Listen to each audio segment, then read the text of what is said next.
So today we'll start with distance time graph, ठीक है, for uniform motion. अभी distance time graph, अभी graph तो सबने किया रहेगा लास्ट टाइम. तो ग्राफ क्या होता है? Yes miss. कोई भी चीज का कुछ भी इंफॉर्मेशन अगर हमको डायग्रामेटिक फॉर्म में चाहिए या किसी को देना है, बताना है, तो हम ग्राफ यूज करते हैं. सो डिस्टेंस टाइम ग्राफ क्यों बोला है? क्योंकि एक्स एक्सिस पे हम टाइम देते हैं और वाई एक्सिस पे हम डिस्टेंस देते हैं. तो ये ग्राफ देख के हमको पता चलता है कि कितना टाइम में कितना डिस्टेंस कवर हुआ है. तो अभी ये टेबल उन्होंने दिया है कि 0 पे 0, 10 सेकेंड्स में डिस्टेंस इज 15 मीटर्स. तो 10 सेकेंड्स में distance is over here somewhere between this 0 to 20. तो अपन ये लाइन कंसिडर करते हैं. so, क्योंकि मैंने पीपीटी बनाई है तो मैंने एकदम एग्जैक्ट प्लॉटिंग्स नहीं की है, लेकिन तुम लोग को प्रॉपर प्लॉटिंग्स करके बताना है. So I will be explaining here only conceptually. So distance time graph basically ये बताता है कि अगर गिवन टाइम में कितना डिस्टेंस कवर हो रहा है वो हमको पता चलता है, तो उसका ग्राफ कैसा बनता है वो देखना है. सो इफ यू सी कि ये जो पॉइंट्स दिए हैं 10 सेकेंड्स में 15, 40 सेकेंड्स पे 60, तो अकॉर्डिंगली मैंने ये सारे पॉइंट्स यहाँ पे प्लॉट किए हैं. ठीक है, 10 पे 15 है, अप्रोक्सीमेट लिया है क्योंकि यहाँ पे ना एकदम डिटेल्स जाना पॉसिबल नहीं है. So if you see that distance time graph for a uniform motion is always a straight line. अभी हमेशा straight line आएगा ही आएगा. क्यों आएगा? क्योंकि यूनिफॉर्म मोशन है. यूनिफॉर्म मोशन है मतलब इक्वल डिस्टेंस में वो इक्वल टाइम में वो इक्वल डिस्टेंस कवर कर रहा है. क्योंकि इक्वल टाइम में इक्वल डिस्टेंस कवर कर रहा है तो ये ग्राफ हमेशा ही स्ट्रेट लाइन देगा. सो यूनिफॉर्म मोशन के लिए डिस्टेंस टाइम ग्राफ हमेशा स्ट्रेट रहेगा. इतना क्लियर है सबको? देखो 10 सेकेंड्स पे 15, नेक्स्ट 10 सेकेंड्स में 30, यानी टाइम कितने से बढ़ा? 10 सेकेंड से बढ़ा. तो डिस्टेंस भी कितने से बढ़ा? 15 से बढ़ा. 15 से वापस नेक्स्ट 10 सेकेंड्स, वापस डिस्टेंस बढ़ा 15 से. सो हियर इक्वल टाइम में इक्वल अमाउंट से डिस्टेंस कवर हो रहा है. So it is a uniform motion and it will always have a straight line. Uniform motion का डिस्टेंस टाइम ग्राफ हमेशा स्ट्रेट लाइन देगा. नेक्स्ट आते हैं distance time graph for non uniform motion. ये अभी तुम लोग को बनाना है, ये तुम्हारा होमवर्क है. वो distance time graph for uniform भी बनाना है, बट वो मैंने एक्सप्लेन किया था.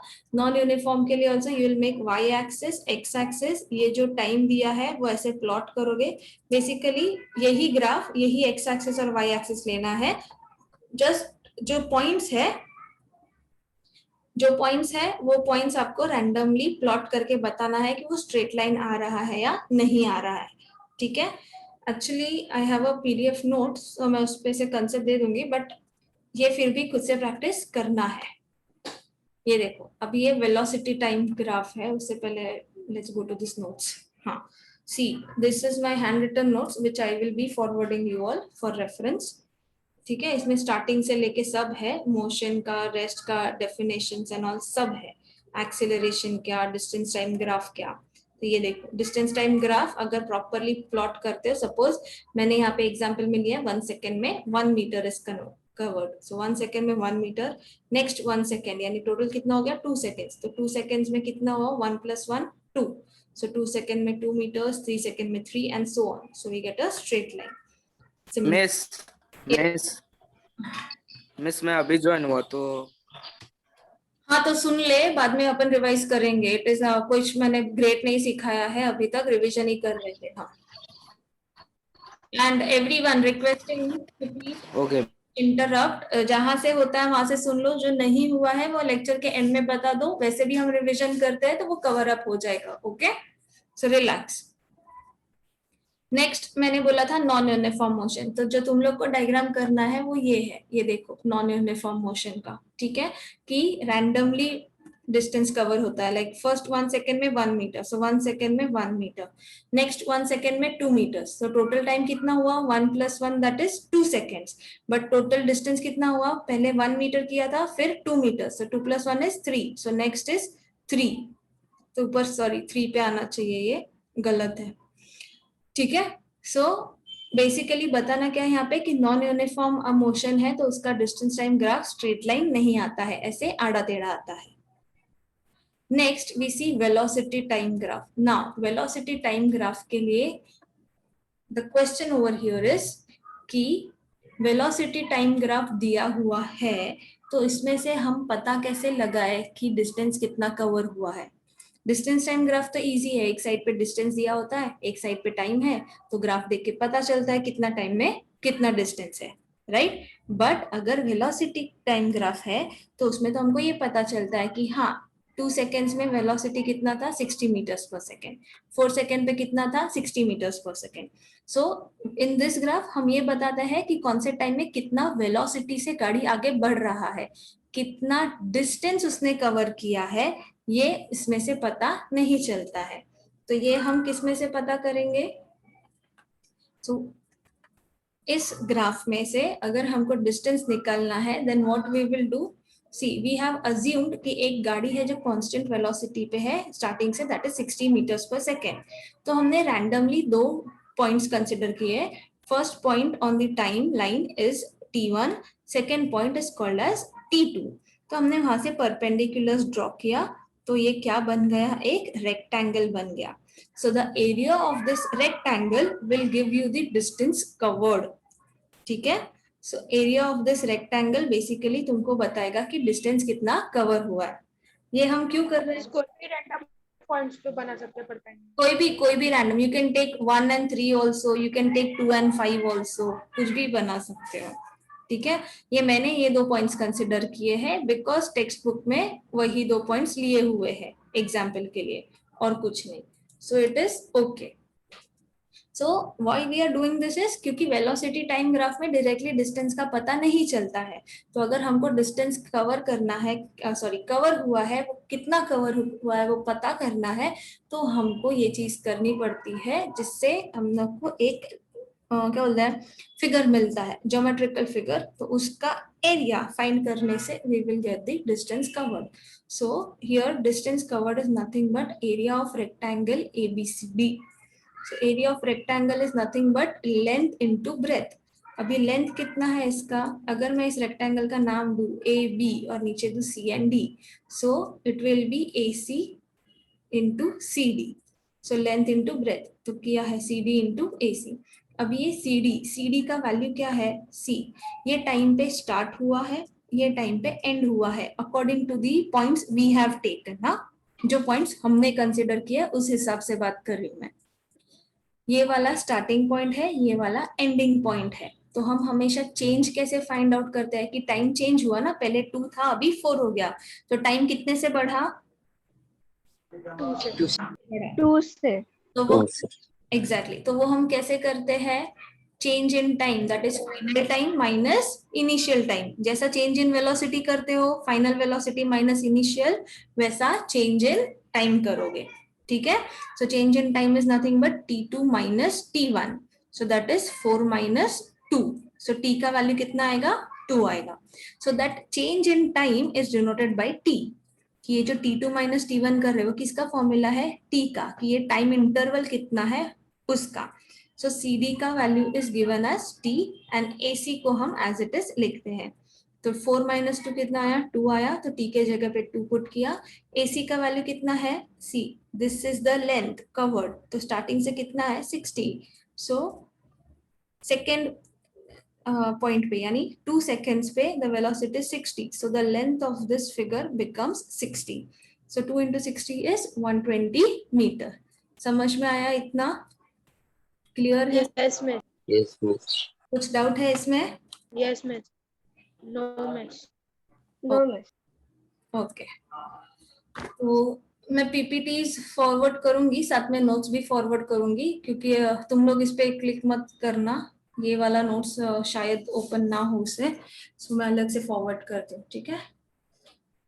चलो नेक्स्ट हम करते हैं velocity time graph for uniform acceleration. Uniform acceleration मतलब कॉन्स्टेंटली वेलोसिटी सेम इससे बढ़ रहा है. So in that case how do we find.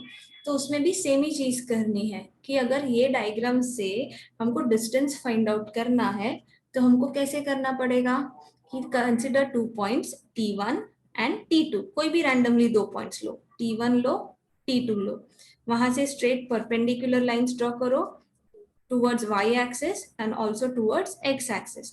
तो can you see यहाँ पे एक trapezium form हुआ है, देखो हुआ है ना, दिख रहा है सबको? Yes, miss. Yes, miss. So what did we do in last PPT कि जो एरिया फॉर्म होता है हम उसका एरिया कैलकुलेट करते हैं तो हमको डिस्टेंस मिल जाता है. So again over here if we calculate this area of this figure we'll get the distance covered. So अभी इसको करने के दो तरीके हैं, या तो आप इसको पूरा ऐसा ट्रेपेजियम फॉर्म हुआ है इसके लिए एरिया ऑफ ट्रेपेजियम से फाइंड आउट करो formula, or else what you can do is you can divide this trapezium into two where this actually becomes your rectangle and this becomes your triangle. ठीक है, ये रहा इसका, ये देखो, तो पूरा ट्रेपेजियम हमने ट्रायंगल एंड रेक्टेंगल में कन्वर्ट कर दिया. तो अभी इसके दो तरीके हैं. एक तरीका जो देखो यहाँ पे मेंशन किया हुआ है कि आप ऐसे फाइंड आउट कर सकते हो कि area of trapezium is area of this rectangle A E C and D plus area of triangle A E B या फिर ए बी ई. ठीक है, but usually right angle triangles होता है तो हम उसको हमेशा राइट एंगल वाला पार्ट हमेशा सेंटर में रखते हैं. सो ए ई बी, तो वही चीज मैंने यहाँ पर की है. Area of triangle A B E plus area of rectangle A E C D. अभी एरिया ऑफ ट्रायंगल का फॉर्मूला क्या है, half into base into height. So half into base क्या है ए ई इंटू हाइट क्या है B E. So A E into B E, ये हो गया ट्रायंगल का. Next coming on to area of rectangle. Area of rectangle का क्या है, length into breadth. So length into breadth. तो ए ई लिखो या सी डी लिखो कोई बात नहीं, क्योंकि opposite sides of rectangle are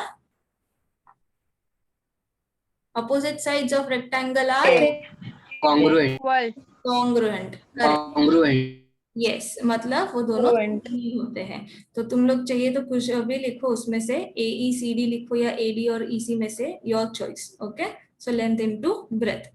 तो हम ओके, अब will put the values. Now A E का वैल्यू क्या है यहाँ पे,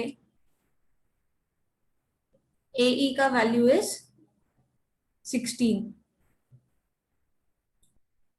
correct? Wait sorry. Yes, miss.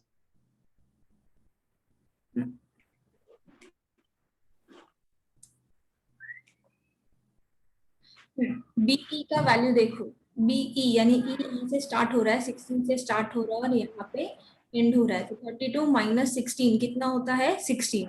तो बी का वैल्यू है 16 और ए 16. यस, ए ई का value is over here. This is T1, this is T2. T1 का वैल्यू है 10, T2 का वैल्यू है 20. तो हम टाइम इंटरवल कैसे फाइंड आउट करते हैं, T2 minus 20 minus 2 minus T1 that is 20 minus 10. yes. तो टाइम इंटरवल कितना आया, 10 आया. तो टाइम इंटरवल मतलब ये CD का या फिर AE का वैल्यू क्या है, 10 है. तो वो हमने यहाँ पे सब्स्टिट्यूट कर दिया. ठीक है, इतना समझ में आया. Yes, miss. CD AD. अभी देखो AE का वैल्यू अगर 10 है तो ऑब्वियस है CD का वैल्यू भी 10 ही होगा, तो उसका भी हमने 10 लिखा. एंड AD का वैल्यू यहाँ से स्टार्ट हो रहा है, यहाँ पे एंड हो रहा है, तो 0 से लेके कितना जा रहा है, 16 तक. सो इसका 16. So that is what we have written here. So ये रहा 2 8 16, 10 8 80, 80 plus 160 कितना हो गया टोटल, 240 मीटर्स. विच मीन्स अगर हमने इस पूरे ट्रेपेजियम को दो पार्ट्स में डिवाइड किया रेक्टेंगल और ट्रायंगल के और सॉल्व किया तो गेट डिस्टेंस एज 240. नेक्स्ट तरीका मैंने बोला था कि पूरा का पूरा ट्रेपेजियम कंसीडर करोगे एबीसीडी का. ये देखो पूरा trapezium A B C and D, ये जो रेड वाला आउटलाइन दिख रहा है सिर्फ ये इतना.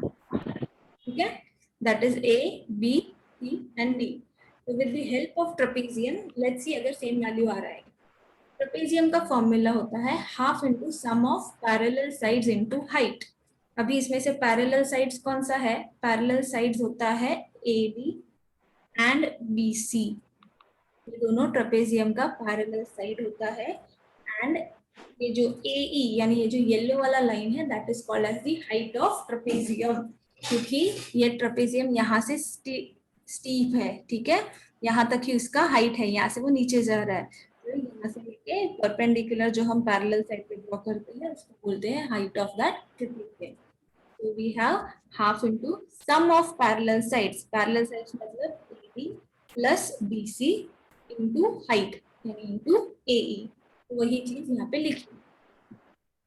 अभी sum of parallel sides यानी क्या हो गया, AD plus BC। AD का वैल्यू 16, BC का वैल्यू यानी यहाँ से लेके यहाँ तक है, टोटल कितना है 32, so it will be 16 plus 32। तो वही चीज यहाँ पे लिखी 32 plus 16।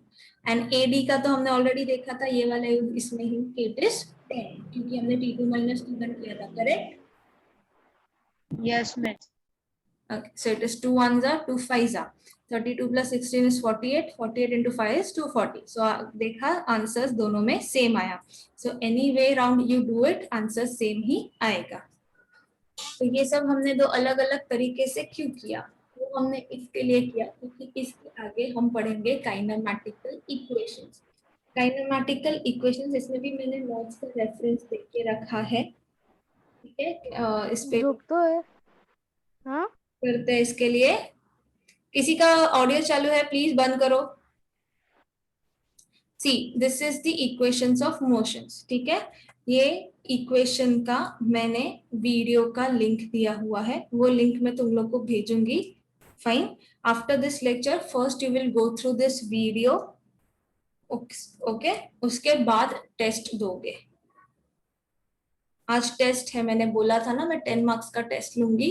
Yes miss.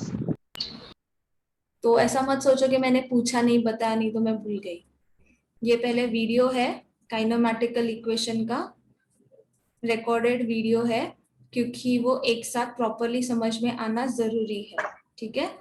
तो ये वीडियो गो थ्रू करना अच्छे से। सी इन दिस वीडियो प्रॉपरली मैंने एक्सप्लेन किया हुआ है कि क्या है एंड कैसा है, ठीक है। Okay miss. जब ये काइनेमैटिकल इक्वेशंस हम करते हैं तो जो ये स्लाइड में हमने देखा था कि इस ट्रेपेजियम को डिवाइड करके या इस ट्रेपेजियम को पूरा कैलकुलेट करके, सो वो काइनेमैटिकल इक्वेशंस में हेल्प करते हैं। अभी काइनेमैटिकल इक्वेशंस है क्या?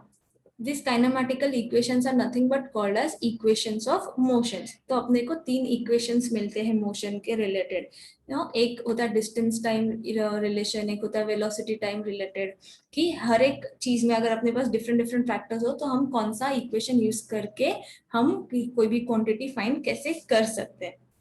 So there are basically 3 equations of motion. Because these equations are applied on an object which is continuously in motion, that's why they are called as kinematical equations. तो ये आप वो उस वीडियो में देखोगे।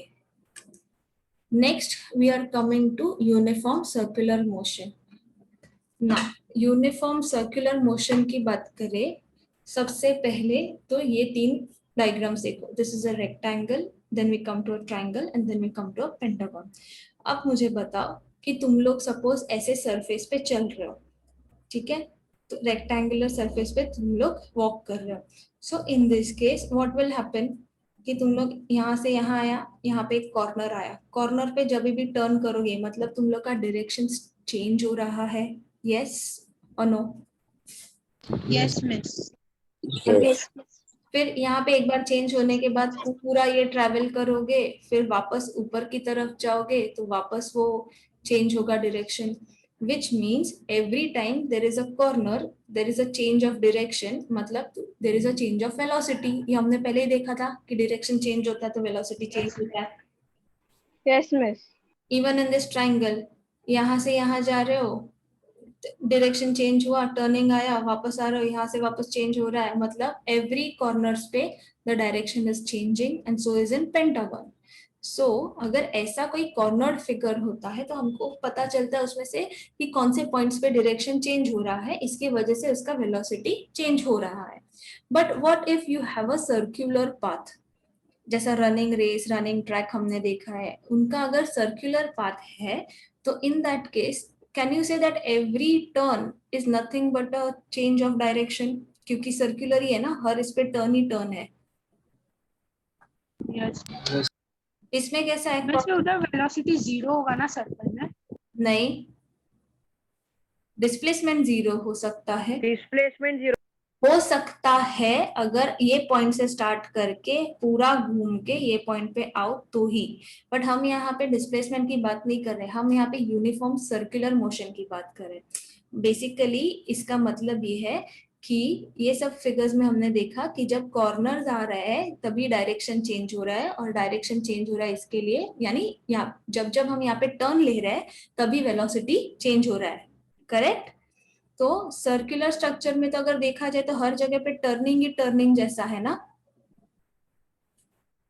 Yes miss. which means that every point you are changing your direction, which means you are changing your velocity. Velocity. But क्योंकि ये circular structure है तो तुम्हारा ये यहाँ से लेके यहाँ तक ट्रेवल करना सेम टाइम में यहाँ से लेके यहाँ तक ट्रेवल करना सेम है, यानी इक्वल टाइम में तुम इक्वल डिस्टेंस कवर कर रहे हो, because it is a circular path. Hence we say the motion covered on a circular path is always a uniform motion. क्योंकि इक्वल टाइम में तुम हमेशा इक्वल डिस्टेंस ही कवर करोगे, क्योंकि हर पॉइंट पे तुमको टर्न ही टर्निंग मिलेगा। तो ये टर्न लेने के लिए तुमको जितना टाइम लगेगा उतना ही यहाँ से यहाँ जाने के लिए तुमको टाइम लगेगा। So the question over here is how to find the velocity. So the velocity is found with the help of the radius of that circular path. मतलब अगर ये सेंटर है, इस पॉइंट से तुम लोग स्टार्ट कर रहे हो और पूरा घूम के अगर इसी पॉइंट पे आ रहे हो, then the displacement is 0, but distance तो तुमने कवर किया ना ये सर्कल का पूरा। Yes yes miss. यस तो वो डिस्टेंस कवर किया है वो कैसे फाइंड आउट करोगे? So for a circular motion the distance covered is given as circumference of the circle upon time, यानी इन गिवन टाइम ये पूरा सर्कल का सर्कम्फरेंस जितना रहेगा that will be the distance you have travelled. So circumference of a circle is 2 pi r. So the velocity कैसे find out करोगे, इसका distance या इसका वेलोसिटी कैसे फाइंड आउट करोगे? 2 pi r upon time, where r is nothing but the radius of that circular path. Clear? इतना समझ में? Yes yes yes. Okay, so आज के लिए इतना ही करना है, ठीक है। So we have seen distance time graph. Distance time graph में हमने क्या किया था?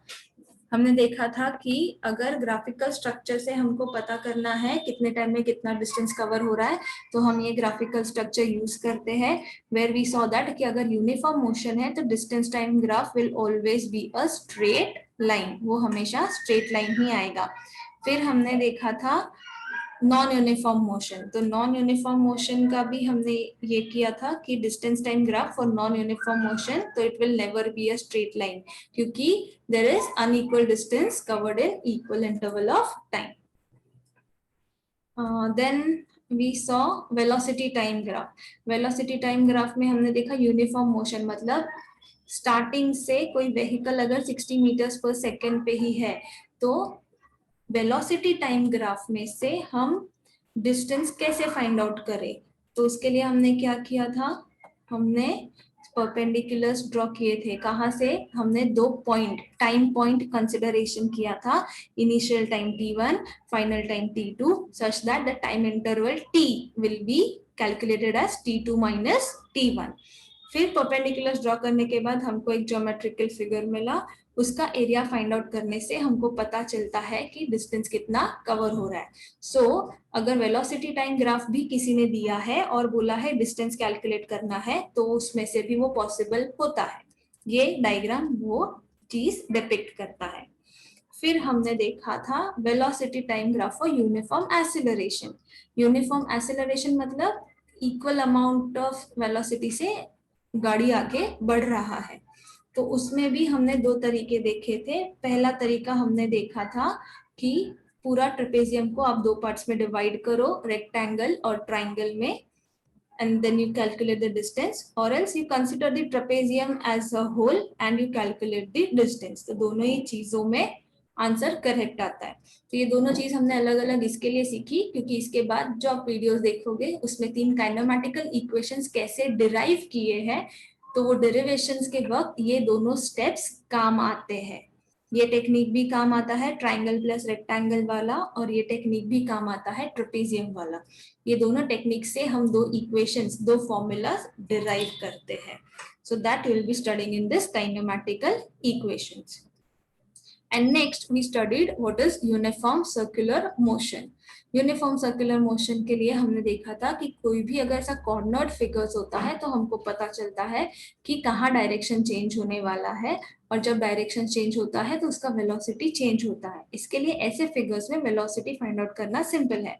बट अगर सर्कुलर पाथ है, in that case how do we determine कि डिस्टेंस कैसे ट्रेवल हुआ है या डिस्टेंस कितना ट्रेवल हुआ है.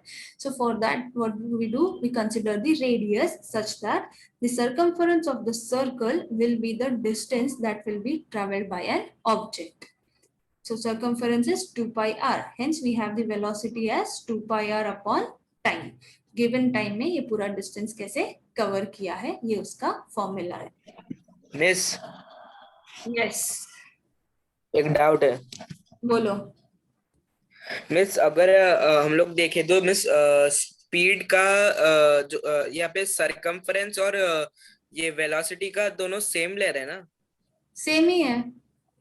हाँ, तो मिस स्पीड अगर सर्कुलर मोशन है तो स्पीड और वेलोसिटी का मैग्नीट्यूड सेम रहेगा?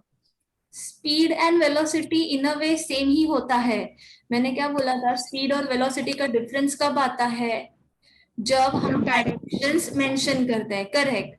कि अगर तुम बोलते हो, see when you are calculating speed, तुम क्या बोलोगे कि if I say a student is running from here to here, यानी उसने ये डायरेक्शन में भागा, वो उल्टा एंटी क्लॉकवाइज. ठीक है. स्पीड में फर्क नहीं पड़ता कि वो उल्टा भागा या वो सीधा भागा, वो भागा ना, तो उसने कितना डिस्टेंस ट्रेवल किया उस हिसाब से वो स्पीड निकलेगा. बट अगर मैं बोलती हूँ कि नहीं मुझे वेलोसिटी फाइंड आउट करना है, तब मैं उनको बताती हूँ कि वो एंटी क्लॉकवाइज भागा कि वो क्लॉकवाइज भागा. अगर मैंने स्पेसिफिकली मेंशन किया कि नहीं वो स्टूडेंट जो था वो क्लॉकवाइज भागा है, मतलब मैंने डायरेक्शन मेंशन किया है, so in that case what we find out is velocity. That is the only difference, nothing else. समझ में आया? Okay miss. See distance and displacement दोनों सेम होता है इन अ वे, बट हम फिर भी इसको डिफरेंशिएट करते हैं कि distance is the longest path, displacement is the shortest path. ठीक है. वैसे ही speed is related to distance, velocity is related to displacement. Displacements में भी directions का जरूरत होता है कि वो east से west गया, west से east आया.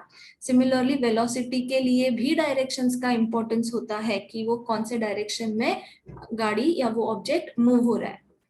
So distance and speed are called as scalar quantities, whereas displacement and velocity are called as vector quantities. अभी स्केलर और वेक्टर क्या होता है, स्केलर ऐसे क्वांटिटीज है जिनका सिर्फ वैल्यू होना जरूरी है, डायरेक्शंस नहीं पता हुआ तो भी चलेगा. तो जैसा डिस्टेंस है, स्पीड है, उनका वैल्यू चाहिए अपने को, डायरेक्शन से मतलब नहीं है. वेक्टर क्वांटिटीज वो क्वांटिटीज है जिनका वैल्यू के साथ साथ हमको डायरेक्शंस भी चाहिए है. जैसा अभी देखो मैंने यहाँ पे डायरेक्शंस मेंशन किए हैं. So vector quantities are those जिनको डायरेक्शंस की जरूरत होती है, जैसे डिस्प्लेसमेंट एंड वेलोसिटी. उनका वैल्यूज हमको निकालना है, पर उनके लिए उनका डायरेक्शंस भी मालूम होना चाहिए, क्योंकि उसमें वो साइंस में पॉजिटिव नेगेटिव में आगे समझ आएगा तो समझेगा, उसमें थोड़ा सा फर्क पड़ता है. ठीक है, इतना क्लियर है? Yes, miss. Yes. और किसी को कुछ डाउट है?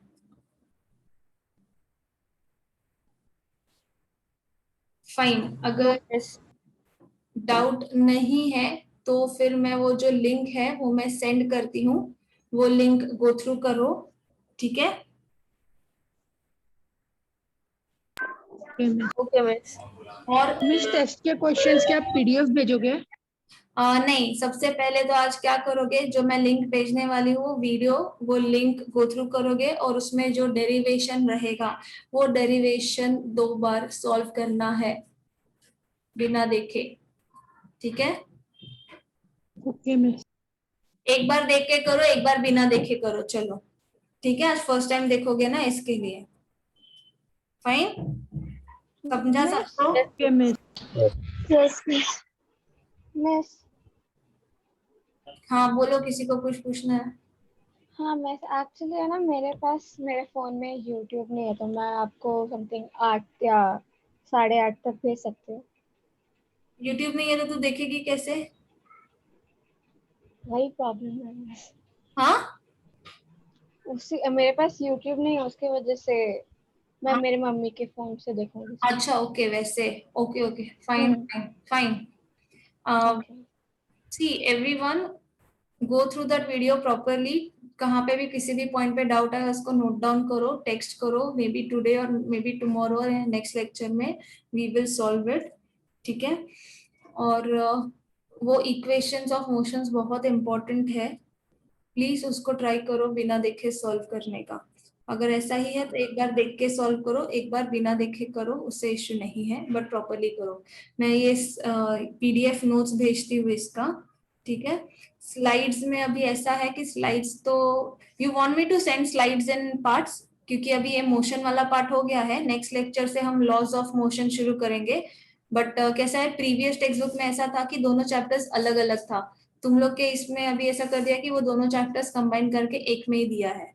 सो अगर तुम लोग को चाहिए तो मैं इतना जो स्लाइड्स बना है वो भेज सकती हूँ और आगे का बाद में भेजूंगी, या फिर एक ही साथ भेजू सब? मिस एक ही साथ। एक ही साथ भेजू ना, बिकॉज इतना अलग अलग 4 बार कहाँ सबका सेव करते बैठोगे, सो बेटर है कि chapter wise I will send, तभी तुम लोग ये कर देना एक साथ, ठीक है? Okay miss. मिस और टेस्ट कितने बजे होने वाला है? टेस्ट अभी आज नहीं ले रही हूँ मैं, क्योंकि आज तुम लोग ने बहुत अच्छा आंसर किया, विच मीन्स तुम लोग ने पढ़ाई किया है, तो टेस्ट मैं नेक्स्ट टाइम लूंगी, ठीक है? यस। Okay miss. ओके, खुश नहीं हुए, मुझे लगा Yes, खुश हो जाओगे तुम लोग। टेस्ट देना है तो मैं मिस बहुत खुश। नहीं नहीं, अभी इतना सब लोग सैड हो गए तो अभी मैं अभी थोड़े टाइम में 15 मिनट में टेस्ट कंडक्ट करती हूँ, चलेगा ना? चलेगा मिस। कितने लोग रेडी है टेस्ट देने के लिए? हाथ उठाओ जरा,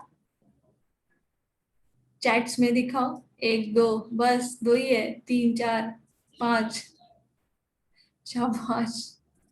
Gauri, Gauri is not ready, Jay is not ready, Sayantan is not ready.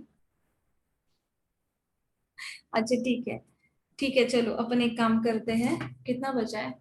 4:28 हुआ है ना, ठीक है। 4:45 को I will send questions on the group, वो लिख के सॉल्व करके भेजना है, ठीक है? Okay miss. मिस वो इसका रहेगा क्या, डेफिनेशंस का? हाँ, डेफिनेशंस का। ओके तो मिस होमवर्क क्या है? आज का होमवर्क है वो यूट्यूब से जो इक्वेशंस ऑफ मोशंस किया है ना वो। Okay miss. Okay miss. कितना मिस वो सिर्फ डेरिवेशन का लिखना है ना 2 टाइम? हाँ, होमवर्क में सिर्फ डेरिवेशन 2 टाइम लिखना है।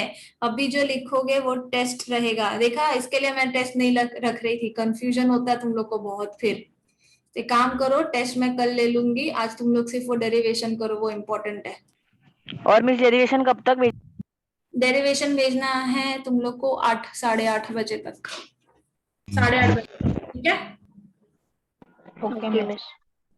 ओके, चलो ये रिकॉर्डेड लेक्चर भी मैं भेज देती हूँ ग्रुप पे, और वो पीडीएफ फाइल भी भेज देती हूँ।